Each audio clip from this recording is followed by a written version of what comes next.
Lust doesn't disappear by accident. It dies when something stronger takes its place. And Jesus never told people to fight the flesh harder. He taught them how to starve it. 1. You stop feeding what you secretly want to keep alive. Lust survives because it is constantly fed, often in ways people underestimate or excuse. What you watch when no one sees, what you replay in your imagination, what you allow yourself to linger on emotionally, all become nourishment for desire. Jesus made this unmistakably clear in Matthew 5:28, when he said that looking with intent already shapes the heart. Not to shame behavior, but to reveal where desire is trained long before action follows. Lust does not begin in the body. It begins in attention, curiosity, and permission. Every repeated glance strengthens it. Every fantasy rehearsed quietly builds familiarity and expectation. Over time, the flesh learns what you allow and begins to expect it without restraint. The moment you stop supplying those inputs, something inside destabilizes. The flesh protests because it has been fed consistently for a long time. But clarity slowly returns. And when desire loses its constant stimulation, its urgency weakens without force, guilt, or dramatic effort. That is why starving lust feels uncomfortable before it feels freeing, because you stopped feeding something that expected to be kept alive. 2. You replace stimulation with discipline, not suppression. Most people try to suppress lust with willpower, and it collapses the moment pressure rises. Jesus never taught suppression. He taught alignment. Lust often fills space created by boredom, restlessness, lack of structure, and emotional excess. When the body has no rhythm, it seeks intensity to feel alive. Paul named this principle clearly in 1 Corinthians 9:27, when he said he disciplined his body instead of being ruled by it. Discipline interrupts the cycle gently but firmly, not punishment, but structure. Movement, fasting, focused work, silence, and prayer give the flesh boundaries it never learned to respect. Discipline does not eliminate desire. It reorganizes it. Inner chaos settles. Energy redirects. Impulses lose speed and surprise. What once demanded release begins to submit quietly. The flesh resists at first because discipline removes its authority. But as rhythm forms, temptation loses momentum and becomes predictable instead of overpowering. And now you understand why discipline feels restrictive before it feels stabilizing. 3.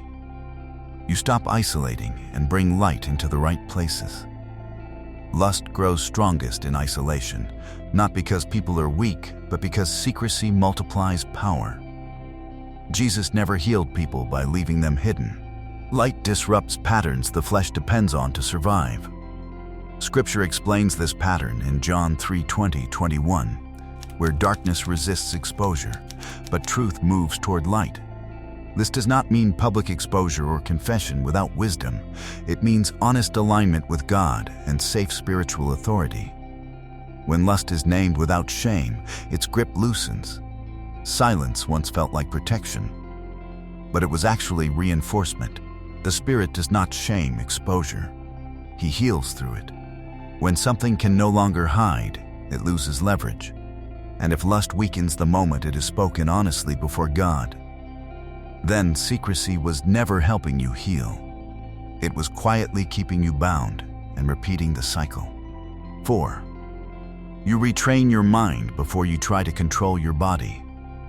The body follows the mind even when people deny it. This is why Jesus addressed thought life relentlessly. If your mind is saturated with fantasy, comparison, unrealistic expectation, or constant stimulation, the body will eventually follow. Trying to control behavior without renewing thought patterns only delays relapse. Paul defined this clearly in Romans 12:2, when he said, "Transformation begins with the renewing of the mind." Scripture, silence, worship, and stillness replace inner imagery slowly, not instantly. Triggers lose intensity, old associations weaken gradually. And here is where many stop listening. Because this work feels invisible and unrewarded, there is no dramatic moment, just quiet rewiring. But the moment your inner imagery begins to change, your outer behavior follows without violence, exhaustion, or constant internal battle. Freedom forms quietly before it becomes visible. 5. You stop using lust to numb what God is trying to heal. For many people, lust is not desire, it is anesthesia. It numbs loneliness, rejection, stress, exhaustion, disappointment, or unresolved grief. Jesus healed roots, not symptoms. Psalm 147:3 says, God heals the brokenhearted and binds up their wounds. Lust offers relief without healing. God offers healing without escape. When you allow Him to touch what you have been avoiding emotionally, the need for numbing behaviors weakens. This stage feels uncomfortable because it removes the shortcut. You can no longer escape feeling by stimulation. You have to feel what you buried. But that is where healing begins. When pain is finally addressed instead of avoided, lust loses its function. What no longer serves a purpose slowly loses its power. 6. You develop reverence for your body as a dwelling place. Jesus treated the body as sacred, not disposable. When you realize your body is not merely an outlet but a vessel, desire reorganizes itself. Lust objectifies. The spirit restores dignity. Paul states this directly in 1 Corinthians 6:19-20 when he says your body is a temple, not a tool. This habit forms gradually as awareness deepens. You begin to sense when your body is being used instead of honored. Desire shifts from urgency to respect, from compulsion to clarity. You stop seeing others as relief and start seeing them as image bearers. This does not kill desire, it redeems it. And redeemed desire no longer controls you. It becomes ordered, patient, and responsive to the Spirit rather than impulsive. 7. You surrender control instead of managing temptation. This is where freedom stabilizes. Managing temptation keeps you in constant resistance. Surrender removes the battlefield. Jesus did not teach people to obsess over sin. He taught them to abide.